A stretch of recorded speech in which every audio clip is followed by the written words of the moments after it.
Hello and welcome to another episode of Sunday Segment. As always, a place where I break down the 3 biggest financial news stories of the week, so you don't have to worry about reading the financial news or watching the stock market every single minute of every single day. This week, I'm going to talk about how last week was a bumper week for IPOs, how the tech rally continues with Nvidia buying ARM for a deal worth $40 billion, and how the Queen of England's finances are being affected by the coronavirus. So let's get going with the video.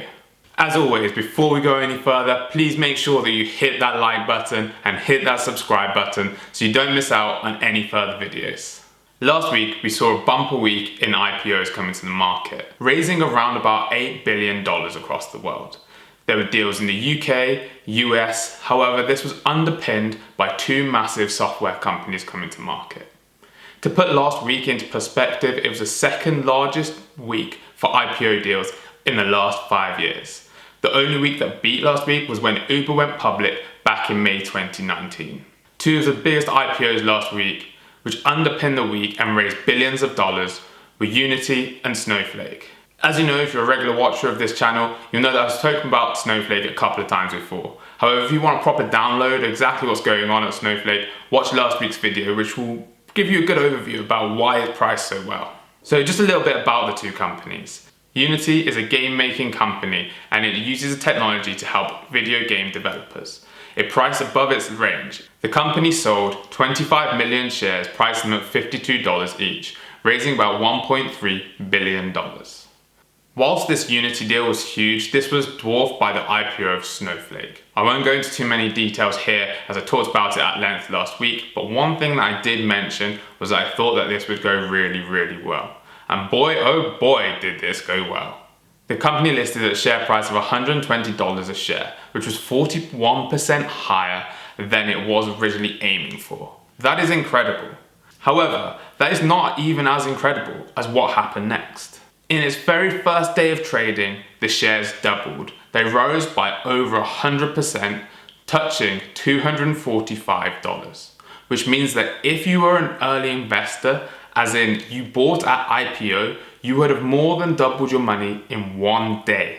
That is incredible returns for any stock. I feel like a lot of the return from Snowflake can be accounted for the fact that it came out in the press that Berkshire were going to take a stake. This enabled the market to understand that, hey, look, Warren Buffett's looking at it, so maybe so should I. This increased the hype and meant that really people just didn't want to miss out, which bid the price of this stock higher and higher. And quite frankly, it's had an impressive debut, as it was aiming for a price range between $75 to $85 a share, pricing at $120 a share, and then ending the day over $200 a share means that the company is now worth 3 times as much as it was originally aiming to be valued at. That is an incredible performance. This just highlights how much of an incredible week this week really has been, with 2 huge software IPOs coming to market. This year has been an incredibly quiet year for the IPO market, with 30% fewer companies coming to market than they did this time last year. This is a sign that the financial market is really waking up and that deals need to be done because people just want to spend money. We are now seeing a pickup in activity, and I see this as 2 main reasons. Last week was dominated by the tech sector, and as I've discussed before and as you'll see in the news, the tech sector has been absolutely booming. This year alone, the companies that are listed as the tech sector in the S&P 500 have rose by 30%.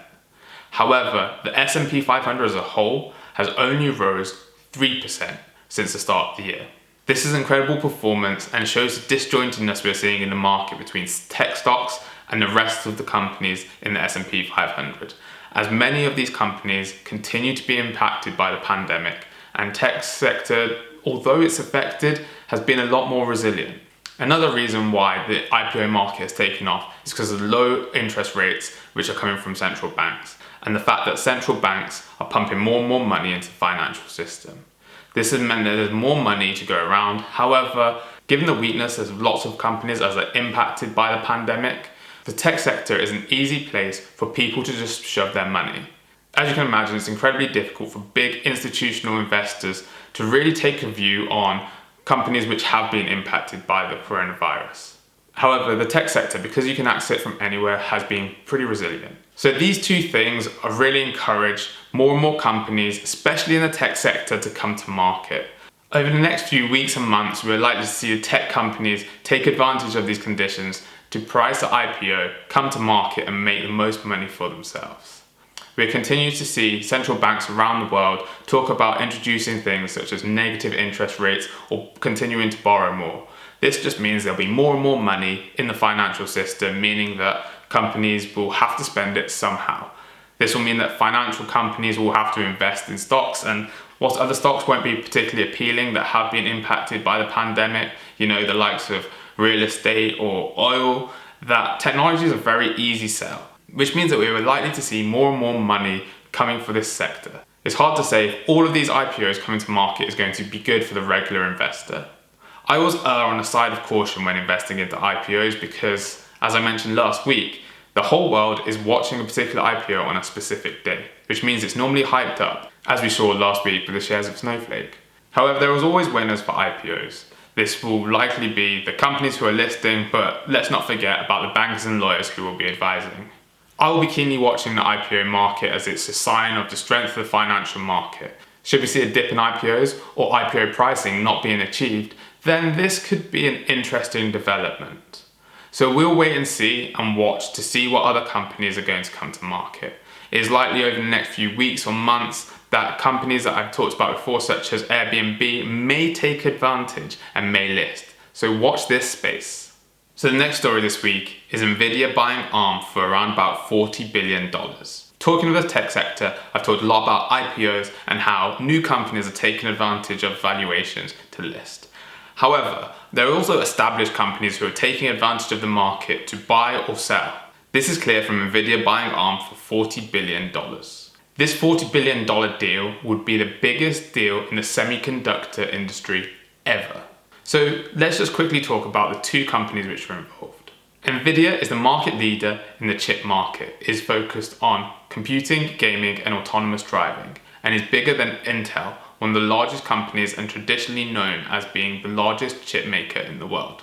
ARM, on the other hand, are a semiconductor design company and work with a number of different companies. They work with Apple on the iPhone, Sony on the PlayStation, and work with Nintendo on the Game Boy, and they're dominant in the phone tablet space. This deal is great news for ARM's owners, SoftBank. SoftBank, who are originally a telecoms company based in Japan, have been slowly moving into this investor role. They raised a $100 billion vision fund and invested in early stage startups such as Uber and WeWork. They have pulled together a portfolio of different companies that focus on the tech sector such as ARM. And more recently, they have been dubbed the Nasdaq whale as they've been buying options on tech companies, bidding their prices higher and higher. This is a really interesting deal, and especially in the semiconductor space. If this deal goes through, Nvidia will have a dominant position in the chip and semiconductor industry. It will be such a dominant position that Nvidia will need to seek regulatory approval in the US, UK, EU, and even China. This is where issues could arise because if the US and China trade tensions continue, it could slow down this deal. It is already expected that regulatory approval could take around about 18 months. So this deal is by no means done. And also this deal will annoy Nvidia's competitors. Because ARM's chips are used by the likes of Apple and Intel, this will mean that their biggest competitor, Nvidia, will actually be producing and designing the chips that they will be using. This will mean that there's lots of conflicts of interest within the company, which may or may not be good for business, meaning that the likes of Apple or Intels of the world will have to really establish if they want to use Nvidia chips or ARM design chips as they continue going forward. The biggest stumbling block for this deal will be the regulatory approval. Because you'll have so many different entities such as the EU, UK, US and China all requiring approval, it could get rather political. Adding to the fact that US and China are constantly going at each other with their trade tensions, it could mean that this could be one of those bartering ships that just gets caught up in the middle of the two countries. We'll wait to see if this deal actually goes through. If this deal does go through, this would be great news for Nvidia as it will become a dominant player even more than it already is in the chip market. This will also be great news for SoftBank as it will be able to sell a company which it only bought a few years ago at a slight profit. This will be bad for the rest of the semiconductor market, who use ARM's licensed chips to develop chips in their own goods, such as Apple and Intel. Will we see these companies take it in-house, or will they be looking for the next competitor of ARM? This could be something where if there is a competitor out there who has been designing chips, that actually they become the beneficiary of this deal. And lastly this week, we're going to talk about how the Queen of England's finances have been impacted by the coronavirus pandemic. I appreciate that a lot of people have been impacted by the pandemic. Many people have been furloughed and some people have even lost their jobs. However, it is always nice to know that we're in this together. That I've been affected, you've been affected, and even the Queen has been affected. So for those of you who don't know, in the UK we still have a Queen. She has no real power, but she's seen as a head of state. However, being a head of state and being part of the royal family, she has to maintain a number of houses and a number of palaces because, hey, she's the Queen. The way that the Queen gets this money, as well as through taxpayers' money, she also has an estate which pays her profits, and this is called the Crown Estate. So the Crown Estate is a property developer and property manager. It manages around about £14 billion worth of property, from office buildings in central London right the way to the seabeds which surround England, Wales and Northern Ireland. Yes, you heard that right. They own the seabed. In recent years, the company has paid around about 25% of its profits to the Queen. And last financial year, the company raised around about £340 million in profits. However, due to the pandemic, with many people working from home, meaning that they're not going into offices, they're not shopping in shopping centres or going to restaurants, has really impacted the amount of money and rent which the Crown Estate has been able to bring in. To put it into perspective, the Crown Estate has only seen 66% of the total rent due paid to it since March. This means that the Crown Estate is unlikely to be hitting big profits this year, and it's bad news for old Queenie, as she's not going to get as much money as she thought she would have. However, joking aside, it's not just the Queen that will be affected. The whole commercial real estate industry is being brought down to its knees. As more and more people are working from home and companies are seeing that, hey, look, I can cut costs by moving people away from offices and keep them working at home, it means that the commercial real estate industry is really being hit quite hard. This goes for big office buildings in the likes of London, New York and across Europe. This shows that the real estate market is really slowing down. There's been a slow uptake in leases, fewer people are renewing leases, and the investment market is really struggling, as people just don't really want to invest into real estate right now, as the uncertainty of people coming back to the office or people going to shops is really not clear. So whilst the Crown Estate have come out and said this, they're just one of the largest landlords to really appreciate what's going on in the world. Don't worry, Queenie, you're not alone. There's plenty of other landlords out there who are being impacted by the coronavirus too. The commercial real estate market is going to be hit hard over the next few months or even a few years as the world continues to struggle with the pandemic. This is something we'll all have to watch incredibly closely as we all move towards a new normal, which may be just working from home, eating at home, and really just living in our own four walls. So just remember, Queenie, you're not alone. And if anyone's at home feeling really sorry for her, just remember, she is still the Queen of England.